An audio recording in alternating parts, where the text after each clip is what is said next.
porque no quiero, hermanos, que ignoréis este misterio, para que no seáis arrogantes en cuanto a vosotros mismos. Que ha acontecido a Israel, Judá, endurecimiento en parte, hasta que haya entrado la plenitud de los gentiles. Efraín. Y luego, todo Israel, Judá más Efraín, será salvo, como está escrito.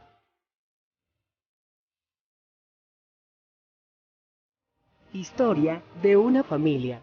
2. La restauración de la casa de Judá y todo Israel.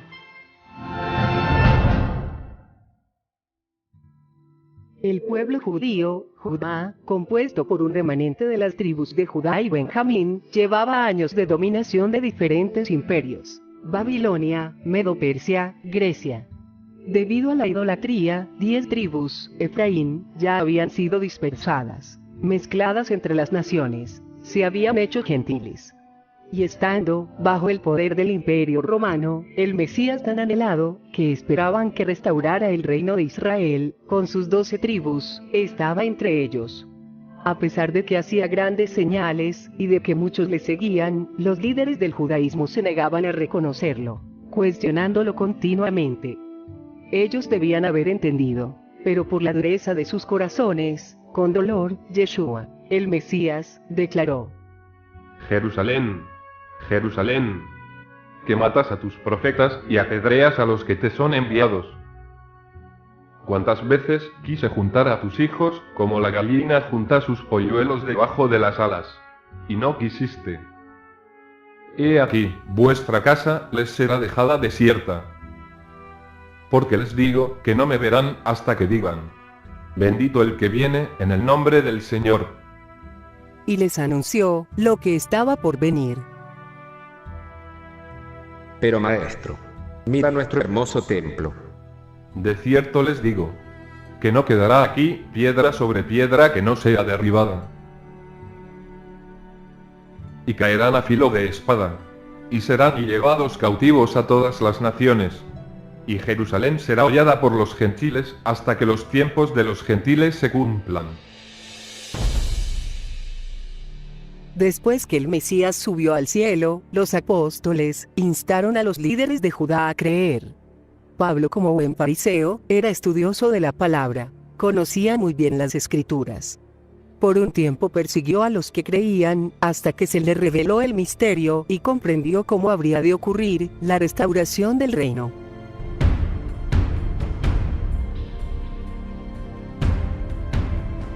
Misterio que en otras generaciones no se dio a conocer a los hijos de los hombres, como ahora es revelado a sus santos apóstoles y profetas por el Espíritu. Que los gentiles son coherederos y miembros del mismo cuerpo y copartícipes de la promesa en Cristo Jesús por medio del Evangelio. Y habla ante el rey Agripa. Y ahora, por la esperanza de la promesa que hizo Dios a nuestros padres, soy llamado al juicio. Promesa cuyo cumplimiento esperan que han de alcanzar nuestras 12 tribus, sirviendo constantemente a Dios de día y de noche. Por esta esperanza, oh rey Agripa, soy acusado por los judíos. ¿Qué? ¿Se juzga entre vosotros cosa increíble que Dios resucite a los muertos? Nunca digo nada aparte de lo que los profetas y Moisés dijeron que había de suceder. Que el Mesías tenía que morir, pero que después de morir sería el primero en resucitar, y que anunciaría la luz de la salvación, tanto a nuestro pueblo como a los gentiles. ¿Sabes, Pablo? Por poco me persuades a ser cristiano. Y también habla ante los principales judíos en Roma. Por esta razón, he pedido verlos y hablar con ustedes. Porque por causa de la esperanza de Israel, llevo esta cadena. Desde la mañana hasta la tarde, les explicaba testificando fielmente sobre el reino de Dios, procurando persuadirlos acerca de Jesús, tanto por la ley de Moisés, como por los profetas. Algunos eran persuadidos con lo que se decía, pero otros no creían. Al no estar de acuerdo entre sí, comenzaron a marcharse, después de que Pablo dijo una última palabra. Bien habló el Espíritu Santo a sus padres, por medio de Isaías, el profeta, diciendo: Ve a este pueblo, y di, al oír, oirán, y no entenderán, y viendo, verán, y no percibirán. porque el corazón de este pueblo se ha vuelto insensible. Pablo se quedó por 2 años enteros en la habitación que alquilaba, y recibía a todos los que iban a verlo. Sepan por tanto, que esta salvación de Dios ha sido enviada a los gentiles. Ellos sí oirán. Comienza a cumplirse lo anunciado por Mashiach. En el año 66 después de Cristo, comienza la primera rebelión de los judíos contra el Imperio Romano, también llamada Gran Revuelta Judía. En el año 69, cuando Vespasiano es emperador de Roma, deja a su hijo Tito de 29 años, a cargo del asedio y la toma de Jerusalén, capital de la provincia de Judea. Flavio Josefo, historiador judío, de familia sacerdotal, veía que el pueblo sería acabado ante el poderío de Roma, y los llama a dejar la resistencia. ¿Creéis que Dios permanece aún entre los suyos, convertidos en perversos? Josefo quería demostrarles a los sublevados que Dios ya no estaba con ellos, y por tanto, que su lucha no sería exitosa. Pero Josefo no logró convencer a sus compatriotas, y lo consideraron traidor. En el año 70, los romanos rompen las murallas de Jerusalén, entran y saquean la ciudad. El templo fue incendiado y destruido el día 9 del mes judío de Av.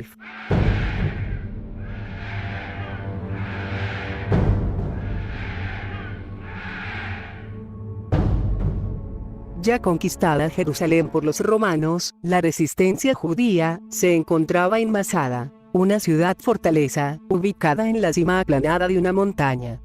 Creían que sería impenetrable, pero los romanos construyeron una rampa en la que avanzaban día a día.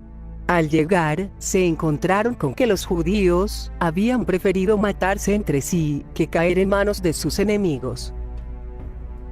Más adelante, el emperador Adriano cambia el nombre de la ciudad de Jerusalén a Aelia Capitolina, en honor a él y a su dios Júpiter, edificando en ella edificios paganos. Prohíbe a los pocos judíos que quedan en las ruinas circuncidarse, guardar el Shabbat y sus leyes. Un solo gobierno, una sola religión. Entonces, surge un hombre, Simón Bar Kokhba, que con celo inicia una última revuelta. Es Mashiach. Es Mashiach. La era de la redención de Israel Ha llegado.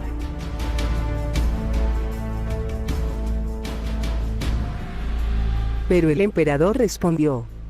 Los rebeldes fueron diezmados por las tropas imperiales, dieron muerte a Bar Kokhba, y los sobrevivientes fueron vendidos como esclavos. Pondré una estatua de Zeus en el emplazamiento del templo, y una de Afrodita al lado del Gólgota. La provincia de Judea no se recordará más. Cambiaré su nombre por el de sus más antiguos enemigos, los filisteos. Ahora se llamará Siria, Palestina. Que se olvide la estancia semita en la zona. Fue la victoria final de Roma y dispersión total de Judá. En el año 135 después de Cristo, toda Judea se convirtió en una provincia en ruinas. Miles de judíos murieron, y otros más fueron esclavizados. Muchísimos se dispersaron por diferentes lugares del Imperio Romano. Una catástrofe que acabó con la historia del Estado judío en la antigüedad y la destrucción del Templo de Jerusalén. La pérdida espiritual más importante de los judíos, que aún hoy recuerdan en el día de duelo de Tisha B'Av. Aunque se les prohibió a los judíos vivir o entrar en Jerusalén, bajo pena de muerte, siempre quedó algo de presencia judía en los alrededores. Roma. En la cosmopolita Roma, había muchos cultos paganos de diferentes regiones, prácticamente todos originados en la religión de Babilonia, el culto al sol y a la Trinidad, Nimrod, Semiramis, Tamuz. Dios Sol, Padre y Esposo. Madre que concibe, divina o virginalmente, y se proclama Reina del Cielo. Hijo, que es su Padre, el Dios Sol encarnado. Ejemplos del Dios Sol.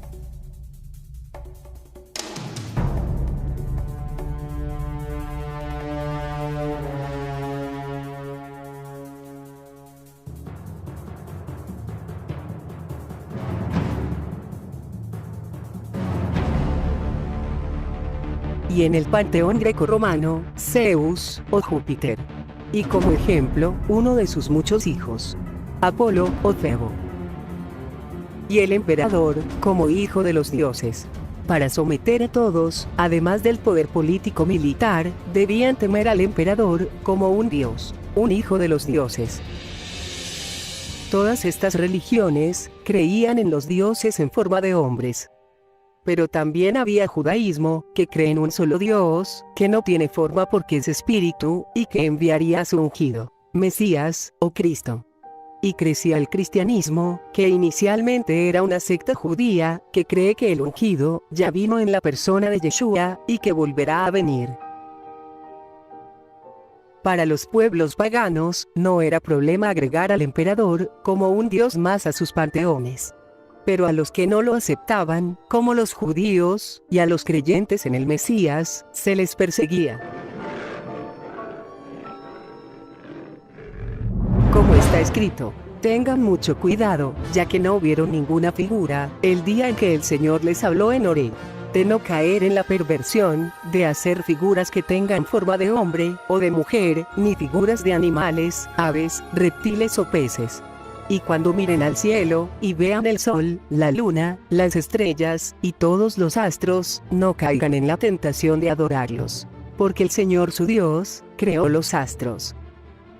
No habían pasado muchos años, cuando algunos hombres dentro de los creyentes en el Mesías, no dejando completamente sus creencias paganas, comienzan a buscar jerarquía. Proclamándose como señores sobre el pueblo de Dios, empezaron a sustituir la verdad e implantar sus propias ideas y métodos.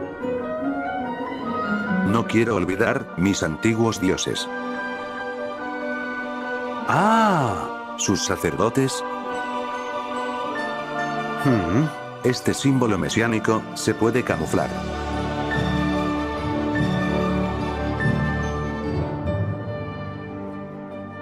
Como la comunidad más numerosa era la de Roma, el obispo se sintió obispo de los obispos, llamándose papa.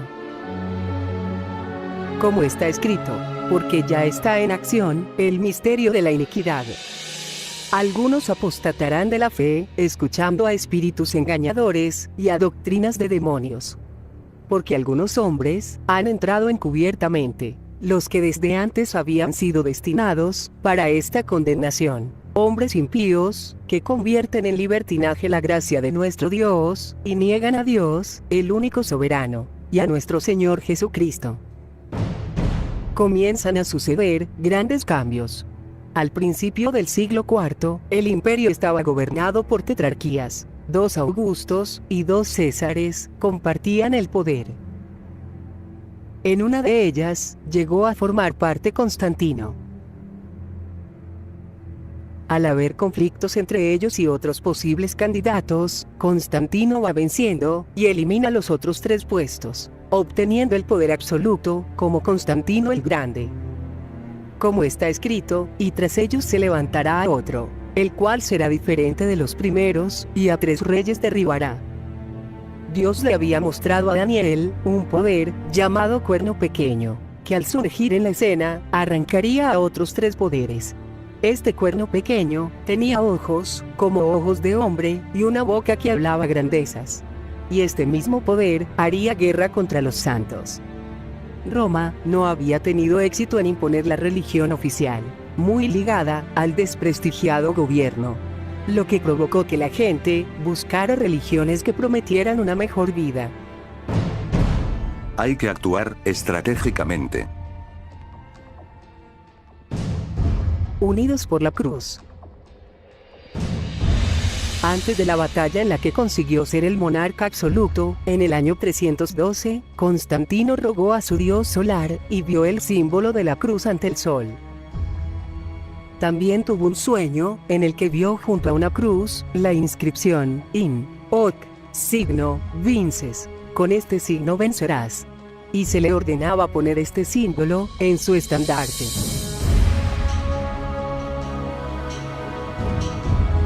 Bajo el símbolo de la cruz, uniré a todos a mi favor. La cruz era el símbolo del dios Sol Tamuz. También, era uno de los emblemas sagrados del mitraísmo, la cruz de luz. La religión egipcia tenía la cruz de vida, que portaban los dioses, y también lo tenía como símbolo Baal.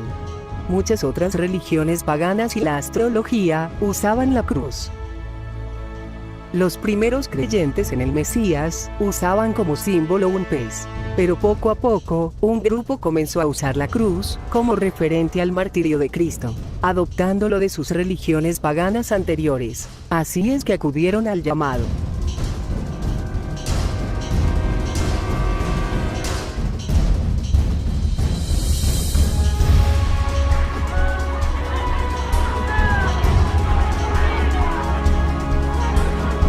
Y así, los cristianos y paganos del ejército de Constantino, fueron unidos, y lucharon con éxito en las batallas. También destituyó a los sacerdotes idólatras, que los reyes de Judá habían nombrado, para quemar incienso en los altares paganos, tanto en las ciudades de Judá, como en Jerusalén, los cuales quemaban incienso a Baal, al sol, y a la luna, al zodíaco, y a todos los astros del cielo. El emperador Constantino profesó haberse convertido, y cesa la persecución. La iglesia comenzó a recibir aceptación y poder, dando grandes honores a los líderes. Pero, se tenía que pagar un alto precio por todo esto. En vez de que la iglesia se separe del mundo, se hacía parte de él. Como está escrito, no puede el hombre servir a dos señores, excepto que a uno aborrezca, y al otro ame, o que a uno honre, y al otro menosprecie. Ustedes no pueden servir al poderoso y a lo mundano. Hubo entonces división entre los cristianos. Entre muchos conversos de origen gentil, que olvidando el origen de la fe consentían en la mezcla. Y los celosos de la palabra, que iban a las escrituras y seguían al Mesías cumpliendo la ley, guardando el Shabbat, celebrando las fiestas bíblicas, y que no consentían en esta mezcla. Dijo Yeshua: No penséis que he venido para abrogar la ley o los profetas. No he venido a abrogar, sino a cumplir. Porque de cierto os digo que hasta que perezca el cielo y la tierra, ni una jota, ni un tilde, perecerá de la ley, hasta que todas las cosas sean hechas. Quiero una Roma unida, bajo un solo gobierno, una sola religión. Convocaré al concilio de Nicea. Era el año 325 después de Cristo. El propósito es establecer la paz religiosa, definiendo los dogmas o creencias, para construir la unidad de la Iglesia cristiana y del imperio, bajo una sola religión. Un grupo de cristianos liderados por Atanasio, originario de Egipto, tenía la postura de dioses en forma de hombres, pero otros liderados por Arrio, no estaban de acuerdo. Los de Atanasio decían: Cristo es Dios mismo encarnado. Todos los gentiles creen esto. Sin embargo, los de Arrio testificaban: Dios, antes de la creación de todas las cosas, engendró al Hijo, al que se le dio dominio, autoridad y poder. El desacuerdo más irreconciliable entre el cristianismo y el judaísmo no es si Jesús es el Mesías o no, sino considerarlo como Dios mismo. ¿Qué dice la palabra? Mi hijo eres tú, yo te he engendrado hoy. Sus salidas son desde el principio, desde los días de la eternidad. A Dios, nadie le dio jamás. El unigénito Hijo, que está en el seno del Padre, Él le ha dado a conocer. Ustedes son mis testigos, declara el Señor, y mi siervo a quien he escogido, para que me conozcan y crean en mí, y entiendan que yo soy. Antes de mí, no fue formado otro Dios, ni después de mí lo habrá. Dios, el único que tiene inmortalidad, que habita en luz inaccesible, a quien ninguno de los hombres ha visto, ni puede ver, al cual sea la honra y el imperio sempiterno. Amén. Por tanto, hermanos santos, participantes del llamamiento celestial, consideren a Jesús, el apóstol, enviado, y sumo sacerdote de nuestra fe. Porque hay un solo Dios, y un solo mediador entre Dios y los hombres, Jesucristo hombre. He aquí, yo envío mi ángel delante de ti, para que te guarde en el camino, y te introduzca en el lugar que yo he preparado. Guárdate delante de él, y oye su voz. no le seas rebelde, porque él no perdonará vuestra rebelión, porque mi nombre está en él. Este Moisés es el que dijo a los hijos de Israel: profeta, os levantará el Señor vuestro Dios, de entre vuestros hermanos. Como a mí, a él oiréis. Y esta es la vida eterna, que te conozcan a ti, el único Dios verdadero, y a Jesucristo, a quien has enviado. Por lo cual, Dios también le exaltó hasta lo sumo, y le dio un nombre que es sobre todo nombre, para que en el nombre de Jesús se doble toda rodilla, de los que están en los cielos, y en la tierra, y debajo de la tierra, y toda lengua confiese que Jesucristo es el Señor, para gloria de Dios Padre. Y la gente al verlo, se maravilló y glorificó a Dios, que había dado tal potestad a los hombres. Yo te he glorificado en la tierra, he acabado la obra que me diste que hiciese. Ahora pues, Padre, glorifícame tú, al lado tuyo, con aquella gloria que tuve contigo, antes de que el mundo fuese. He manifestado tu nombre a los hombres, que del mundo me diste, y han guardado tu palabra. Ahora, han conocido que todas las cosas que me has dado, proceden de ti, y han conocido verdaderamente, que salí de ti, y han creído que tú me enviaste. Entonces también, el Hijo mismo se sujetará, al que le sujetó a él todas las cosas, para que Dios sea todo, en todos. Adorar, honrar, o exaltar al Mesías, es correcto, siempre que se entienda, que lo que adoramos de él, es la unción del nombre, o autoridad que porta, porque toda potestad le fue dada.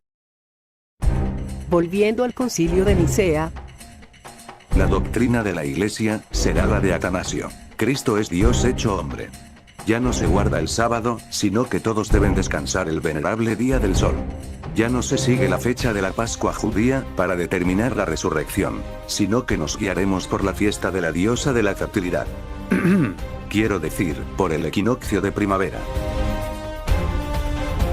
Y luego en el Concilio de la Odisea, decreto el dogma de la Santísima Trinidad. Nadie en el mundo puede ser salvo, si no cree esto. Todos deben trabajar en sábado, y descansar en domingo. Nadie puede celebrar las fiestas bíblicas, porque son judías, ni recibir alimento de esas fiestas. Decretaremos las nuevas fechas de festividades de la Iglesia. Todo el que no esté de acuerdo con la Iglesia, es un hereje, y será enemigo del Estado, y debe ser perseguido. Como está escrito, insultará al Dios Altísimo, e irá acabando con su pueblo. Tratará de cambiar la ley de Dios, y las fiestas religiosas, y el pueblo de Dios, estará bajo su poder. Había nacido, la Iglesia Católica Apostólica Romana. La persecución a las herejías judías, hicieron que los cristianos, ahora llamados católicos, olvidaran del origen de la fe, y de que el Mesías es judío. A las fiestas paganas, le pusieron nombres cristianos. Establecieron jerarquías entre ellos, llegando a ser una inmensa organización, con un gran poderío. Aunque el imperio romano político, fue dividiéndose y transformándose, el poder de la Iglesia continuó como un nuevo imperio romano. Con su base desde Roma, en el año 324, el emperador Constantino, hizo construir una basílica en la colina del Vaticano, desde donde reinaba el sumo pontífice, vicario de Cristo, representante de Dios en la tierra. Sometiendo a naciones, amenazando con el infierno eterno, si no se confesaban y pagaban penitencia, incluso vendiendo indulgencias plenarias, perdón de por vida, por lo que se ha hecho y se hará, dando entonces pie a pecar libremente, pues ya habían comprado la salvación.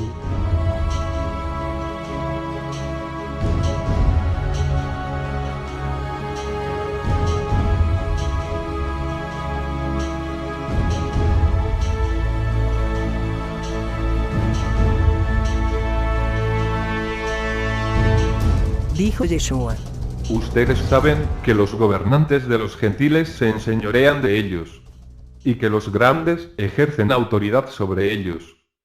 No ha de ser así entre ustedes, sino que el que entre ustedes quiera llegar a ser grande, será su servidor, y el que entre ustedes quiera ser el primero, será su siervo. la madre de Constantino, Helena, viajó a restaurar los lugares sagrados, buscando reliquias, llenando de templos, iglesias y catedrales. Decreto que Jerusalén es territorio patriarcal. Pero en el año 639, los árabes tomaron el poder del territorio patriarcal, dejando que tanto cristianos y judíos, mediante un pago de un tributo, disfruten de un tiempo de libertad de culto. Hasta que un hombre árabe, llamado Mahoma, se proclamaba a sí mismo como el último de los profetas. Vine, desde la Meca a Jerusalén, en mi caballo alado, a enseñar la doctrina que el mismo ángel Gabriel me reveló. Pero, hay que expulsar y aniquilar a los judíos que no se conviertan al Islam. Mahoma ya había expulsado las tribus judías de Medina. La presencia de tribus judías, junto a las árabes en la zona, se remontaba a la antigüedad. Unos fueron aniquilados, y el asentamiento judío de Khaybar fue saqueado. En el siglo VII, se erigió una mezquita conocida como la Cúpula de la Roca, en el lugar desde donde se dice que Mahoma subió al cielo, justo donde había estado el Templo de Jerusalén, y pasó a ser esta, la tercera ciudad sagrada del Islam.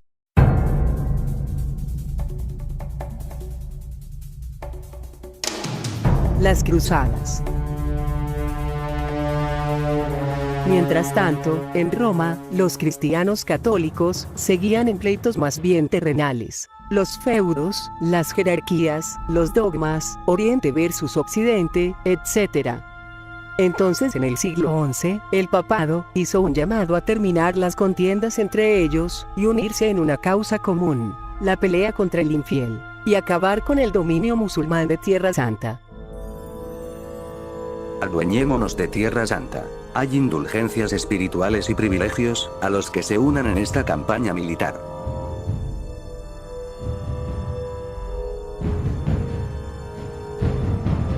Eliminaremos los infieles en el nombre de nuestro Cristo.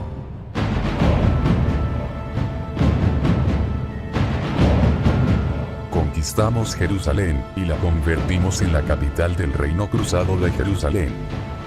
Convertimos las mezquitas en iglesias, y construimos numerosos monasterios. Prohibimos a los judíos y musulmanes vivir en Jerusalén.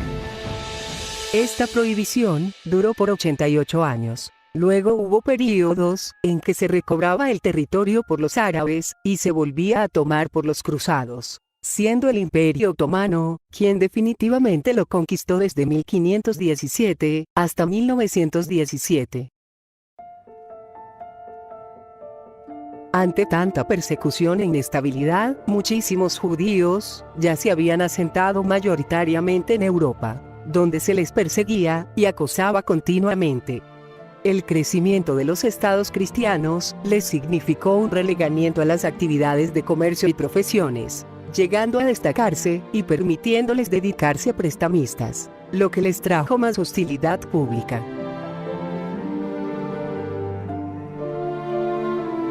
Son unos herejes. Niegan a Cristo, y ellos fueron los que lo mataron. He escuchado que sacrifican niños en extraños ritos.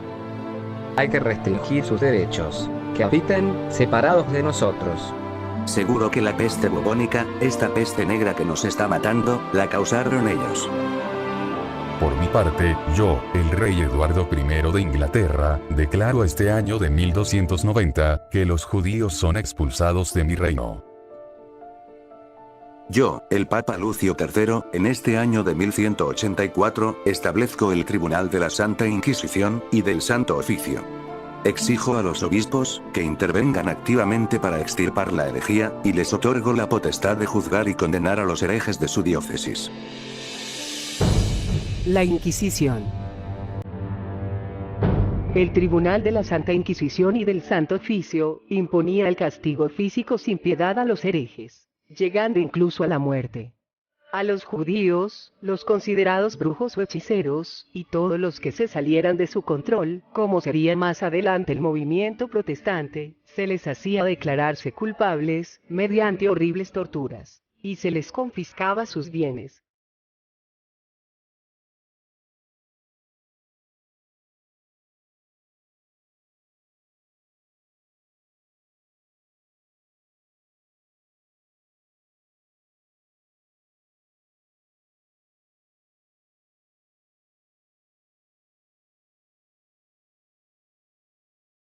A las anteriores disposiciones, agregamos el que cualquier arzobispo o obispo, por sí o por su archidiácono, o por otras personas honestas e idóneas, 1 o 2 veces al año, inspeccione las parroquias en las que se sospeche que habitan herejes. Y allí obligue a 3 o más varones de buena fama, o si pareciese necesario a toda la vecindad, a que bajo juramento, indiquen al obispo o al archidiácono, si conocen allí herejes, o a algunos que celebren reuniones ocultas, o se aparten de la vida, las costumbres, o el trato común de los fieles. Pero hacían algunas concesiones. Por ejemplo, el caso del primer director de la Inquisición de Hungría, Paulus Hungarus, quien defendió a los chamanes, valiéndose de su gran influencia, con el Papa Inocencio III. Estos, al adorar al sol, adoran al ente supremo, que es el mismo Dios. No hallo razón para condenarlos. En consecuencia, en muchos lugares de Europa, se iniciaron linchamientos masivos y una extinción local de comunidades judías. En el siglo XIV.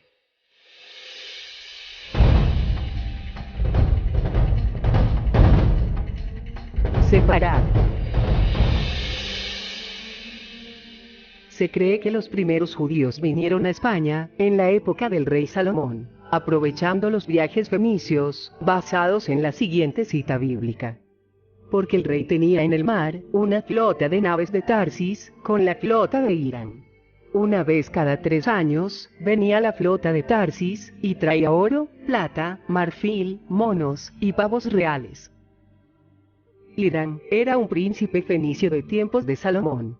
Algunos autores, tras varias investigaciones, identifican Tarsis como la capital del reino de Tartesos, que comprendía las actuales provincias de Huelva, Sevilla y Cádiz, en España.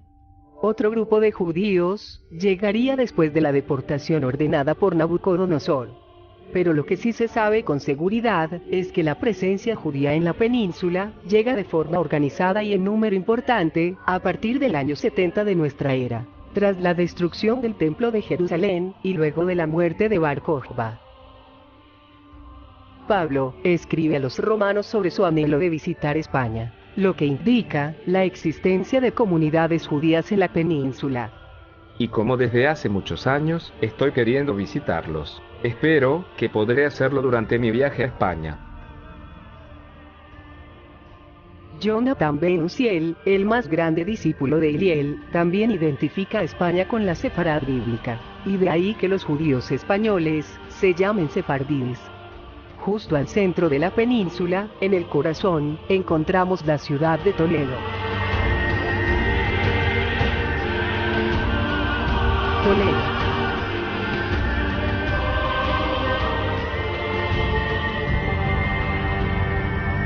Aunque los primeros asentamientos en España sucedieron en ciudades como Tarragona, Adra, Málaga, Cádiz y Mérida, es Toledo, joya de piedra y sabiduría, la capital de Castilla-La Mancha, una de las más grandes juderías. Se la llamó Jerusalén de Occidente. Su nombre puede haberse originado de la palabra hebrea Toledot o Toldot, que es generaciones o descendientes, como también de Toletún, que es levantado en alto. La ciudad tuvo un enorme desarrollo cultural, artístico, arquitectónico y económico, con la gran influencia judía. La convivencia era armoniosa, y los judíos podían desarrollar su fe en relativa paz. Hasta que llegan los visigodos.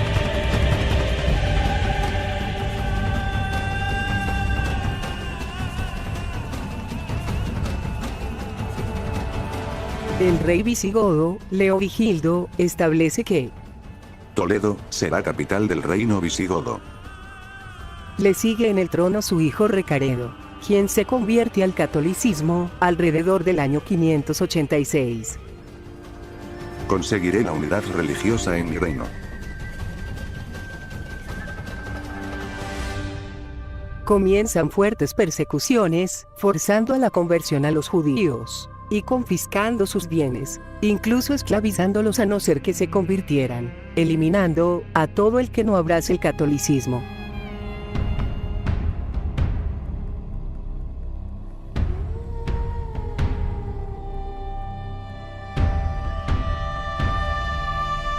Pero en el año 711, los árabes invaden la península, formando el Al-Ándalus, como se le conoce al territorio conquistado por ellos. Los árabes contaron con el apoyo de los judíos, debido a que eran reiteradamente hostigados por la legislación visigoda. Por esto, en el siglo IX, se produce una fuerte inmigración judía a las ciudades bajo el dominio árabe, como Granada, Tarragona y Lucena.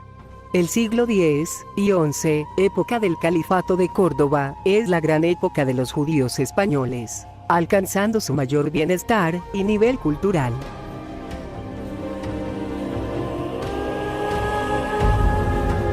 Pero, otra vez se les persigue. En el siglo XII, llegan grupos islámicos que con su extremismo religioso, obligan a los judíos a huir o a convertirse al islamismo. Muchos se fueron a la España cristiana, quedando la España musulmana, despoblada de judíos. Otros huyeron al norte de África, como la familia de Maimónides, médico, rabino y teólogo judío, más célebre de la Edad Media. La Reconquista cristiana. El intento de reconquista por parte de los cristianos fue una guerra que no tuvo tregua durante casi 7 siglos, con una frontera incierta, movediza, que avanzaba y retrocedía, según la resistencia del Al-Ándalus. Cuando el Papa, Alejandro II, aconseja a los obispos que sea respetada la vida de los judíos, muchos salen del Al-Ándalus hacia ciudades cristianas, pasando a ser súbditos de los reyes cristianos, peleando para ellos. Bajo la protección de estos, algunos judíos llegaron a ocupar importantes cargos. A mediados del siglo XIII, toda la península salvo el reino de Granada, es ya cristiana. Será una época de bienestar para los judíos de Castilla y Aragón.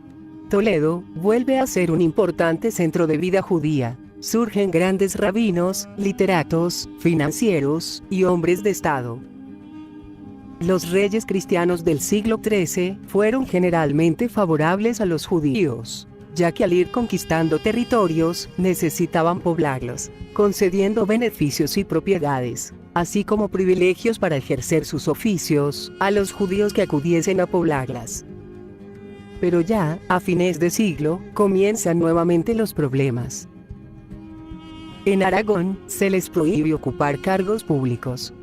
Se producen movimientos populares antijudíos, propagados por el clero, con persecuciones y matanzas. Se asaltan las juderías de Sevilla, Córdoba, Toledo, Barcelona, Valencia, Gerona, etc. En el Cuarto Concilio de Letrán, se impone a los judíos el uso de ropas especiales que los distingan de los cristianos. Los reyes católicos. 2 jóvenes príncipes se casan con la esperanza de unir sus reinos, Isabel de Castilla y Fernando de Aragón.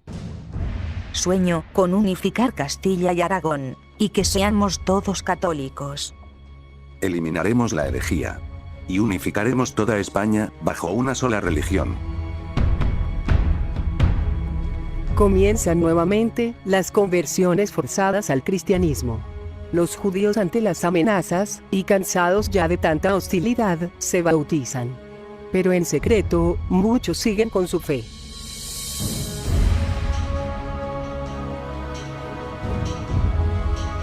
Muchos conversos, llamados cristianos nuevos, llegan a sobresalir en la sociedad, accediendo a puestos en la corte, lo que causa enojo y envidia en los cristianos antiguos.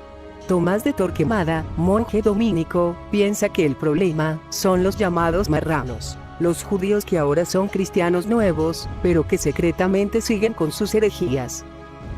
Estos marranos son solo judíos disfrazados. Mientras ellos existan, el cristianismo será contaminado. La herejía no desaparecerá mientras haya judío que le enseñe a un cristiano el origen de las escrituras, y se vuelvan a sus fiestas y a su ley. Su Majestad, para lograr que todo el reino sea católico, hay que eliminar a los judíos. Impongamos la Inquisición. Muy bien, buena idea. Le exigiré al Papa Sixto IV que la autorice. Pero nosotros la dirigiremos. no compartiremos el botín. Y tal, como había ocurrido en otros lugares de Europa, llega la Inquisición. Diferente de la Inquisición medieval, la Inquisición española fue creada oficialmente en 1478, por una bula papal, con la finalidad de combatir las prácticas judaizantes de los judeoconversos españoles. Exigida por los soberanos españoles, el Papa les otorgó su supervisión. De esta forma, la Inquisición española se convirtió en un instrumento en manos del Estado, más que de la Iglesia. Aunque los eclesiásticos, y de forma destacada, los dominicos, actuaron siempre como funcionarios estatales, en este aspecto. Ejércitos particulares como las milicias de Cristo, con uniforme y un puñal disfrazado de cruz, recorrían los pueblos buscando herejes.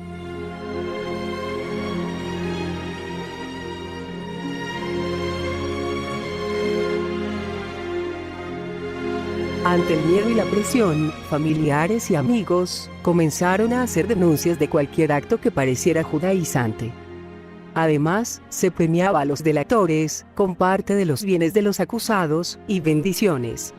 Fue una época de gran crueldad contra los judíos. Se les censaba, se les hacía vivir en barrios separados, se les vigilaba y maltrataba. Se decía de ellos que llevaban el estigma de Caín, que eran animales, que de ellos emanaba podredumbre, etc. Les imponían cruelmente convertirse al catolicismo, bajo el lema, o el bautismo o la muerte.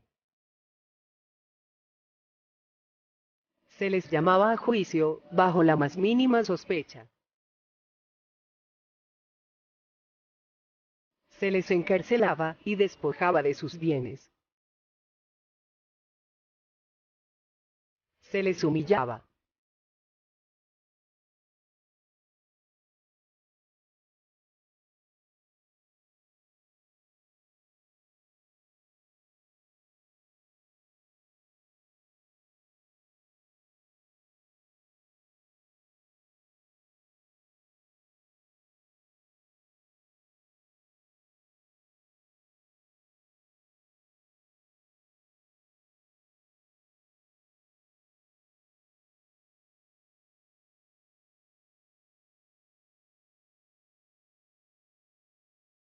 Se les torturaba cruelmente para obtener una confesión.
Se les quemaba públicamente.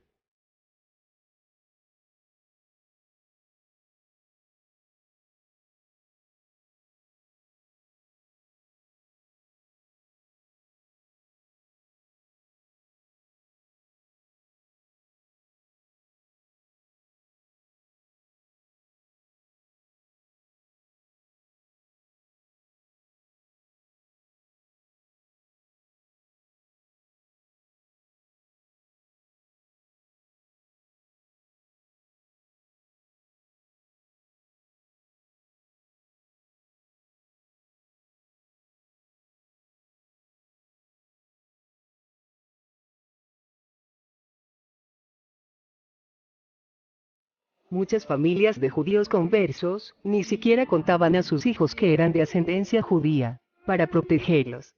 Aún así, se les seguía, hostilizaba y torturaba, hasta lograr una confesión de cosas que ni sabían. Muchas mujeres judías torturadas y violadas en las prisiones de la Inquisición, daban a luz hijos que se entregaban a orfanatos, creciendo maltratados y sin saber sus orígenes. El golpe final. En enero de 1492, los ejércitos moros, en Granada, el último territorio musulmán en la península ibérica, rindieron sus armas a Castilla y Aragón, completando la reconquista de España por parte de los cristianos. Y aunque los judíos habían peleado a favor de ellos y dado financiamiento para los gastos de la reconquista, los reyes firman el 31 de marzo de 1492, el Edicto de Granada, o Decreto de la Alhambra, decreto de expulsión, por el que se obliga a marcharse a todos aquellos judíos no conversos. Todos aquellos judíos que no acepten el bautismo deberán abandonar España, dejando todos sus bienes.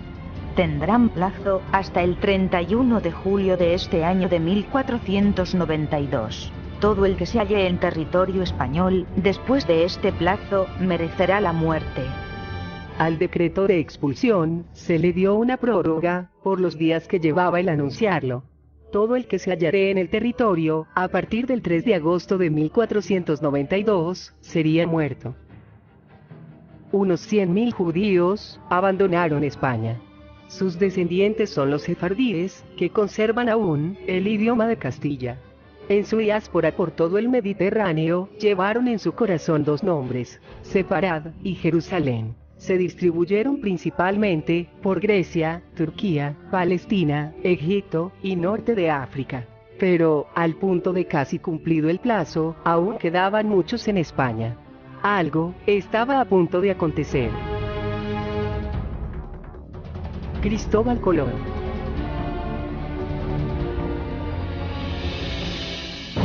Todos conocemos la historia. Un navegante, que contrariamente a lo que se pensaba en esa época, afirmaba que la Tierra era redonda. Tenía un proyecto, realizar un viaje saliendo hacia el oeste, para llegar más rápidamente a la India y a Oriente, por las especias, piedras preciosas y sedas tan apetecidas en Europa. Ofreció este proyecto a otros países, que lo rechazaron. Finalmente, los reyes católicos accedieron al financiamiento, mediante un acuerdo llamado Capitulaciones de Santa Fe, en el que se comprometían a darle los títulos de almirante vitalicio y hereditario, virrey y gobernador de las tierras, además de una parte de las riquezas que se encontraran. Sabemos que partió con 3 carabelas y una tripulación compuesta de bandidos y de lo peor de la sociedad, desde Puerto de Palos, el día 3 de agosto de 1492. Pero, qué coincidencia, que el viaje partió justo cuando se cumplía el plazo dado por los reyes católicos, para que los judíos abandonaran el reino. Algunos cristianos nuevos, judíos conversos, que ahora estaban en la corte, habían oído historias acerca de que las tribus perdidas de Israel podrían estar en Oriente. Y buscaban la forma de salvar a parientes y amigos, de la furia de la Inquisición y de la muerte, tras el edicto de expulsión. He oído relatos de marineros y mercaderes en los puertos. Cuentan que en Oriente viven hebreos que no solo son libres, sino que incluso pertenecen a las clases privilegiadas y rigen territorios.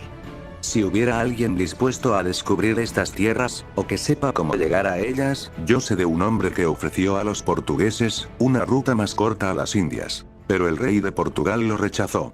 Creo que este hombre puede encontrar esas tierras. Su nombre es Cristóbal Colón. Hablemos con la reina. Sus majestades. Hay un hombre llamado Cristóbal Colón que dice que puede llegar más rápido a tierras orientales, navegando hacia el horizonte. Necesita autorización y financiamiento. Yo, Luis de Santángel, ofrezco un gran aporte para este financiamiento. Piénselo su majestad. Nuevas tierras por conquistar, riquezas, poder y muchas personas que evangelizar. Daremos audiencia a este Cristóbal Colón. ¿Quién era este Cristóbal Colón? Existe la hipótesis de que Colón fuera judío, sustentada en su comportamiento, coincidente con el de muchos judíos conversos, que hacían lo posible para ocultar su origen. Se ha discutido si era genovés, portugués, catalán, gallego u otro. También su hijo se preocupó de esconder su ascendencia. Además, su aseveración de la redondez de la tierra, sustentada en estudios de antiguos griegos, y en la palabra, a pesar de que era una herejía para la Iglesia católica. Como está escrito, Él extiende el norte sobre vacío, cuelga la tierra sobre nada. Él está sentado sobre el círculo de la tierra, cuyos moradores son como langostas. Él extiende los cielos como una cortina, los despliega como una tienda para morar. Y se presenta en la corte. Sus Majestades Cristóbal Colón. Cristóbal Colón, apoyaremos su viaje. Las tierras conquistadas serán para nuestro reino. Usted las gobernará y tendrá parte de las riquezas logradas. Colón comienza así su diario.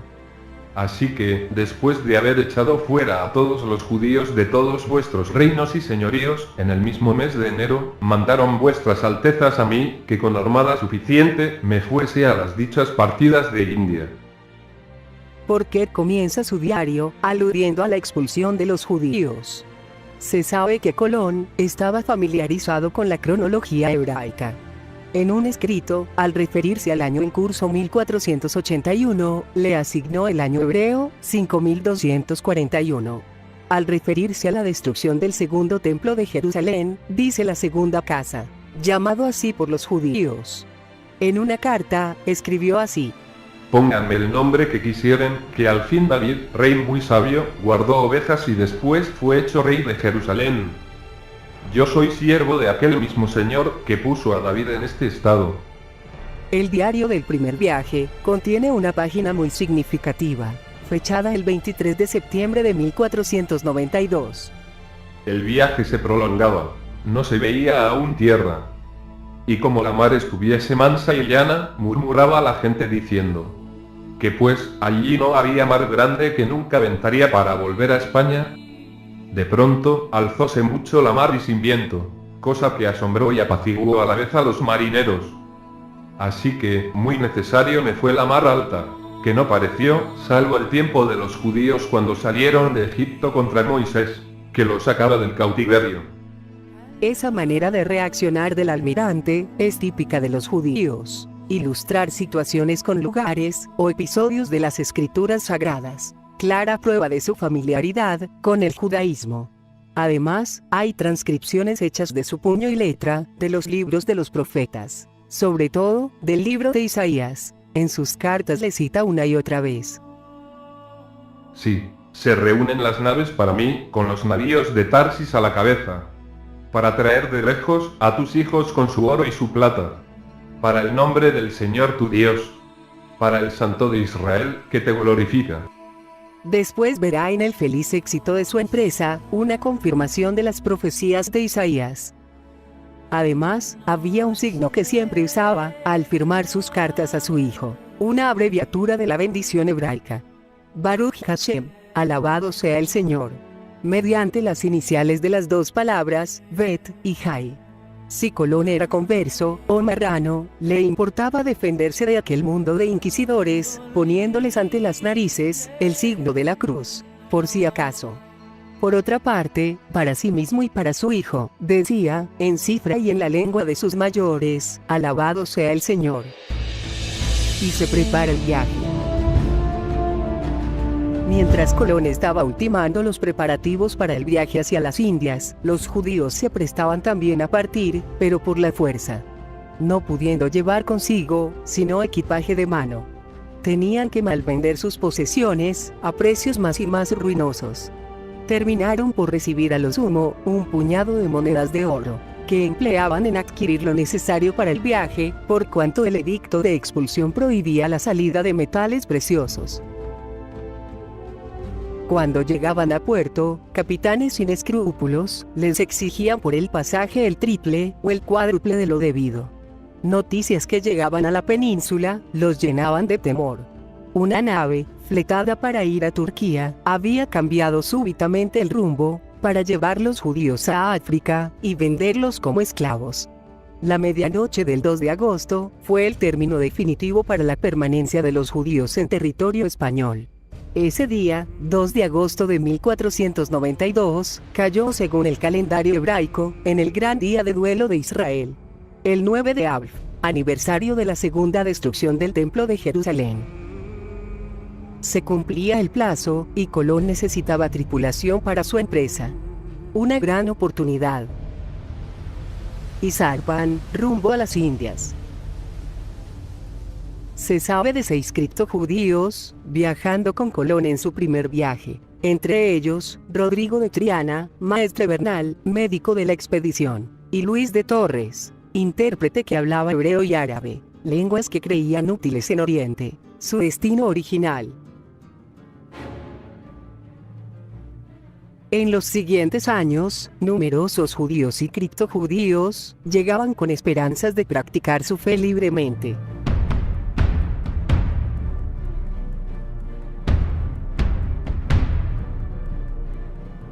Se establecieron en Nueva España y en el Caribe, y luego por todo el continente, creyéndose fuera del alcance de la Inquisición.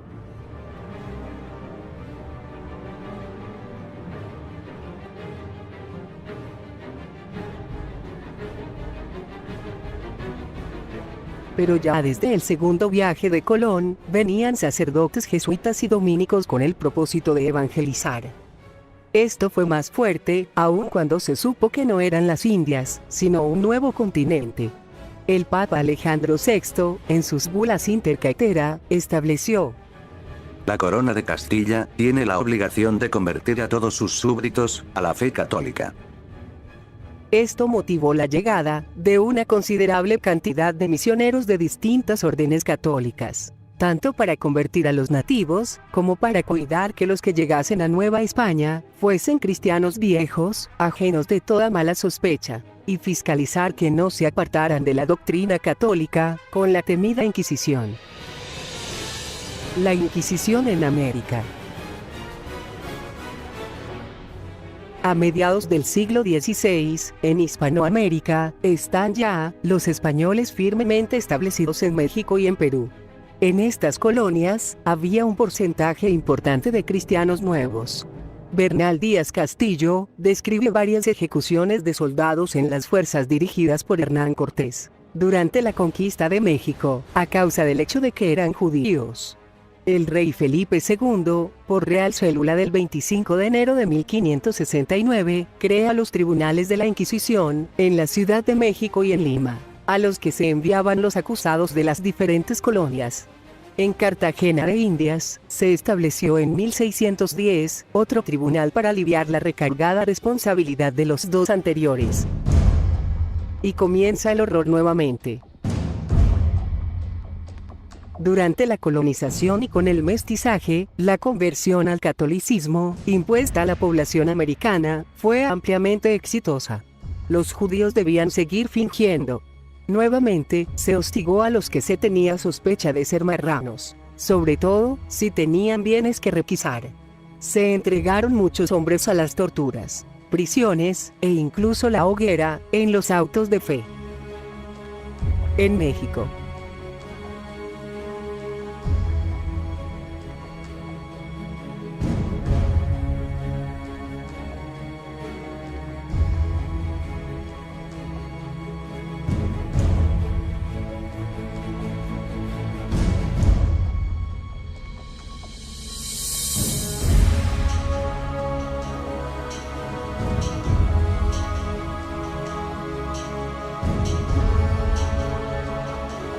En Perú.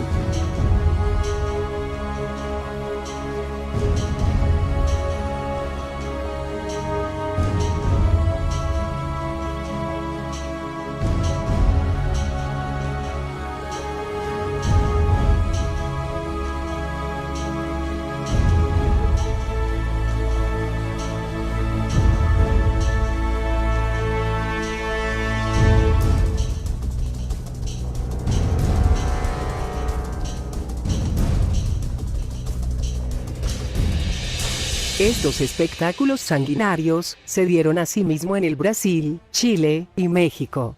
Se quemaban los libros, se prohibía leer, incluso la Biblia que tenía el canon aceptado por el catolicismo.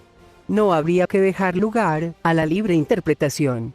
Ya no se podía luchar más, defendiendo la vida de sus familias. Todos fueron forzados a volverse católicos. Con las generaciones se fue olvidando y olvidando.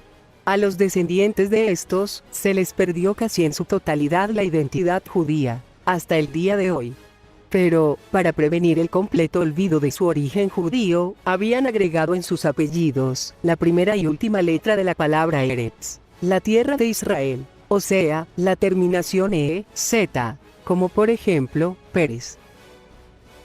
Además de apellidos que recordaran la naturaleza, creación del Todopoderoso, como por ejemplo, Montaño, y también oficios a los que se dedicaban, como zapatero o herrera. Hay muchísimos apellidos de origen sefardita en América, además de apellidos como Santa Cruz, que a veces les obligaban a adoptar, después de la conversión forzada. Los judíos sefardíes que sobrevivieron y perseveraron, prefieren utilizar la palabra hebrea, anusim, forzados, o bien, Bene y Anusim, hijos de Anusim.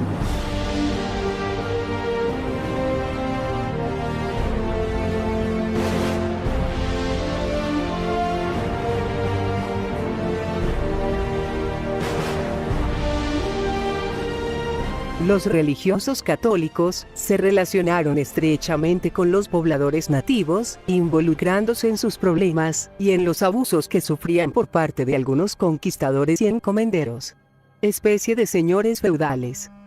Se familiarizaron con las lenguas americanas, como el quechua o el guaraní, ganando su confianza, y al mismo tiempo, comprendiendo e integrando sus creencias, cristianizándolas, ya que casi todos adoraban al dios Sol.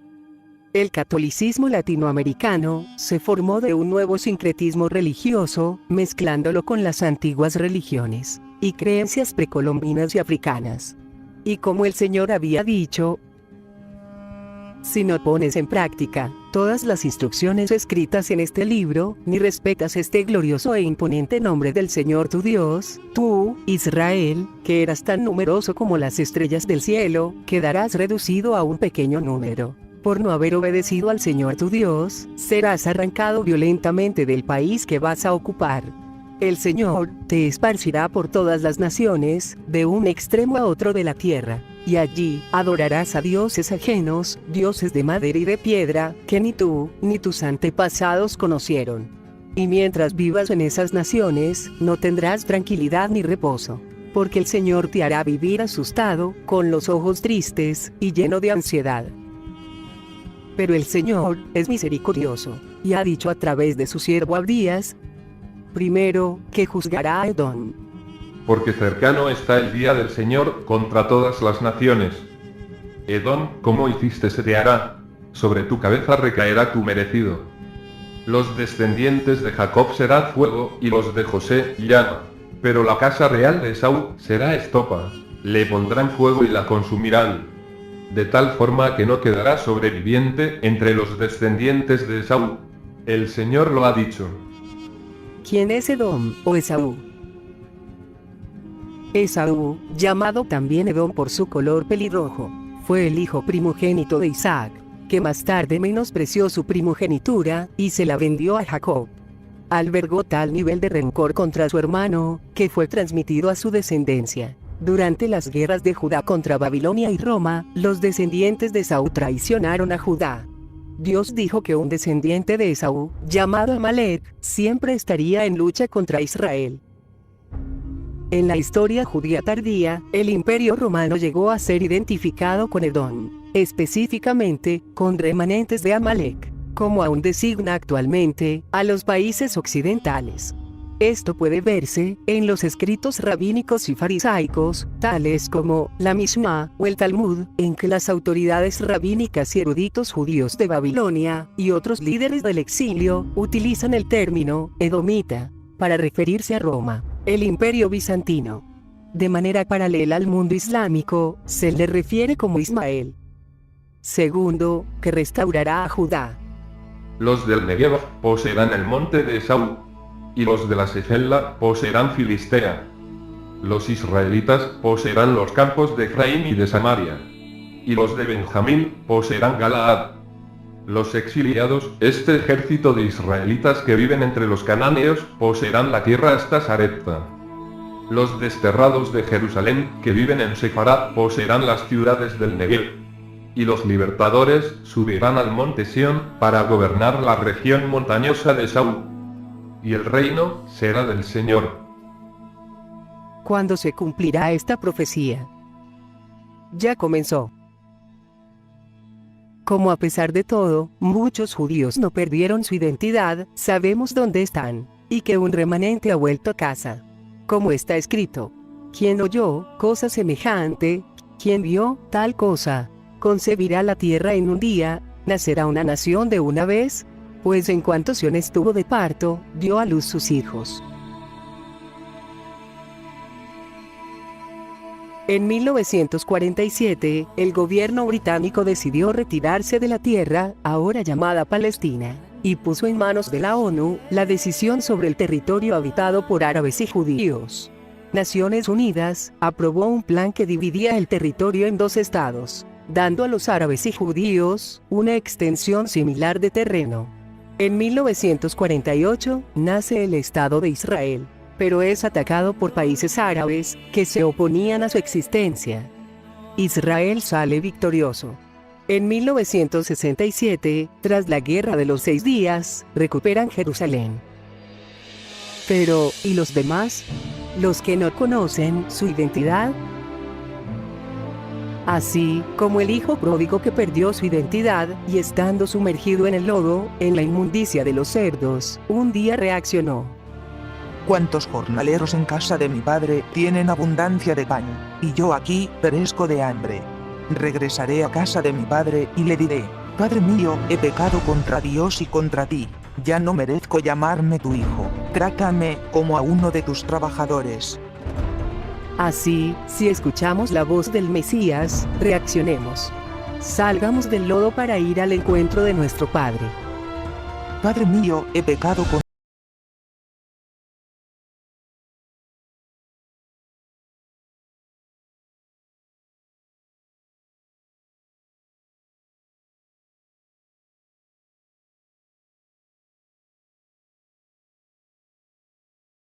Estaba muerto y ha vuelto a vivir. Se había perdido, y lo hemos encontrado. ¿A quién le corresponde poblarla? David Ben-Gurión, uno de los principales mentores del Estado judío, y quien proclamó oficialmente la independencia del Estado de Israel, el 14 de mayo de 1948, quería ver cómo poblar y florecer al inhóspito desierto del Negev, que ocupa gran parte del sur de Israel. Desde hace un tiempo, muchos en Latinoamérica están reaccionando, saliendo de Babilonia la Grande, la madre de las rameras y de las abominaciones de la tierra, volviendo a las sendas antiguas, a las raíces hebreas de la fe. Como está escrito: y oí otra voz del cielo que decía: salgan de ella, pueblo mío, para que no participen de sus pecados, y para que no reciban de sus plagas.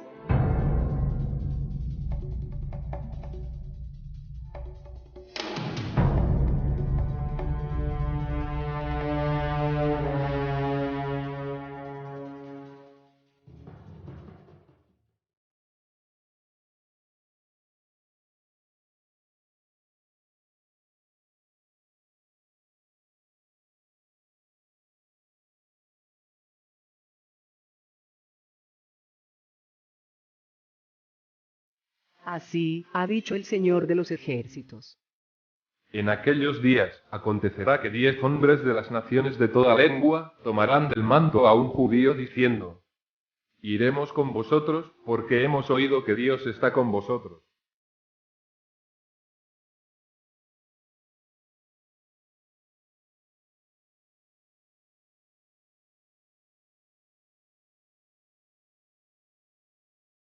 Los desterrados de Jerusalén, que viven en Sefarad, poseerán las ciudades del Negev. Esta profecía está sucediendo, pero se completará cuando Yeshua vuelva. ¿Serás parte de ella?